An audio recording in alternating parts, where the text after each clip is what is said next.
Alright, today's lecture is going to be on the revolution in Greece that eventually sparks the independence of Greece. Because at this time, Greece had fallen under control of the Ottoman Empire some time ago.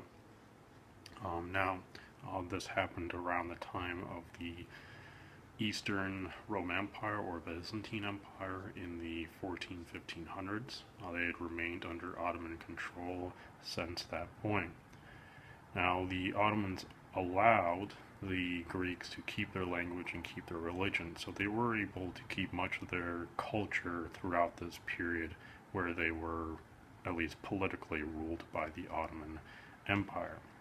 Now, because of the American Revolution, the French Revolution, and then Napoleon, a lot of these ideas of representative governments, certainly the conservative, liberal, nationalistic movements also sparked ideas all throughout Europe, and Greece is going to be one of those that holds on to some of those ideas.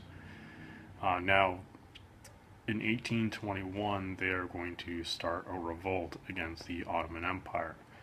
They have held on to the ideas that have been spreading on throughout Europe, certainly taking bits and pieces from the liberal and the nationalistic ideas, but mainly the nationalistic. They had this idea and they knew that they were different from the Ottoman Turks. They had their own language, they had their own customs, they wanted their own separate country, much like many countries in Europe had. And so with this settlement, they revolted against the Ottomans.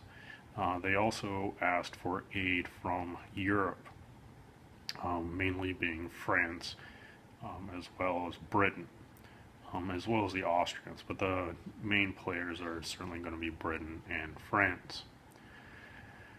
Now, the idea of this revolt was to overthrow the Ottoman Empire, at least in Greece. They had no sort of idea that they were going to collapse the Ottoman Empire by any means. They were mainly just trying to overthrow the Ottomans within Greece itself.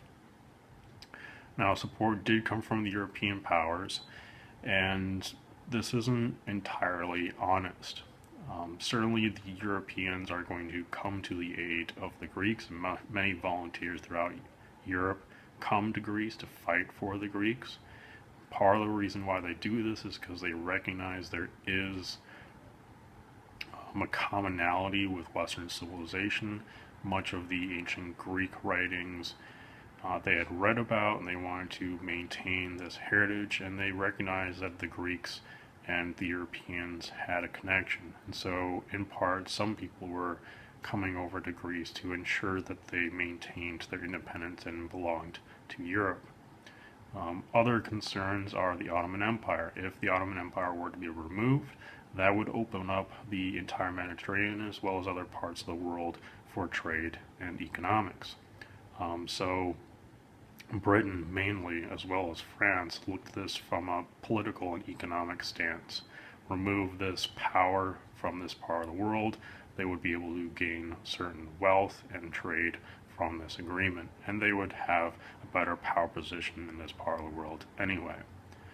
And then finally, there's the religious stance. There is this old thought pattern of East versus West. This has happened since the beginning of time. It happened during certainly the Persian Wars of ancient Greece. This is going to be another instance of this, East versus West. In addition, this is bringing up the idea of the Crusades as well. You have Christians versus Muslims. So the churches throughout Europe also grab onto this notion, and they start to encourage people, as well as world leaders, to help the Greeks in that sense. So Europeans aren't wholly, now certainly some of them are being honest, and to their heart they want the Greeks to have independence, but some individuals are looking at wealth, power, money, and all that good stuff. But it all works in the Greeks' favor. This support was going to be organized in 1827. the English, the French, and then also the Russians are going to ally together to remove the Ottoman Empire. Now, the Russians are involved in this because they saw the Ottoman Empire as old rivals, and they were. The Russians and the Turks and the Ottoman Empire had fought in past years. So this was seen in a way as revenge, or at least to remove a great power from one of its borders. So, the diplomacy system that I talked about earlier, large groups of countries, in this case it's going to be England, France, and Russia, the idea of the diplomacy was to maintain the status quo. Also to ensure that one power doesn't get too powerful. In this case, they're removing a great power, the Ottoman Empire. Although arguably the Ottoman Empire was a failing empire and it was slowly dying. But nevertheless, these three groups certainly accelerated this process. Now, what they're going to do at first in 1827 is they basically tell the Ottomans, get out, give the Greeks their country, and we will not intervene militarily. The Ottomans are going to refuse. With that, these three powers combine their fleets and their armies and they invade. The Ottoman Empire's fleet is completely destroyed, and then the army goes in and removes the Turks and the Ottomans from Greece. And so as a result, in 1833, the new Greek government is established. You have a constitutional monarchy, you have a representative government, and many of the ideas of the nationalistic and liberal movements are going to be found in this new Greek government. As far as the new king, he is a Bavarian prince, Otto I. So that's a little ironic, but nevertheless, he is going to at least start the beginning of this Greek country. Now, as far as the concert of European powers and their goal of maintaining the status quo, they fail in this regard.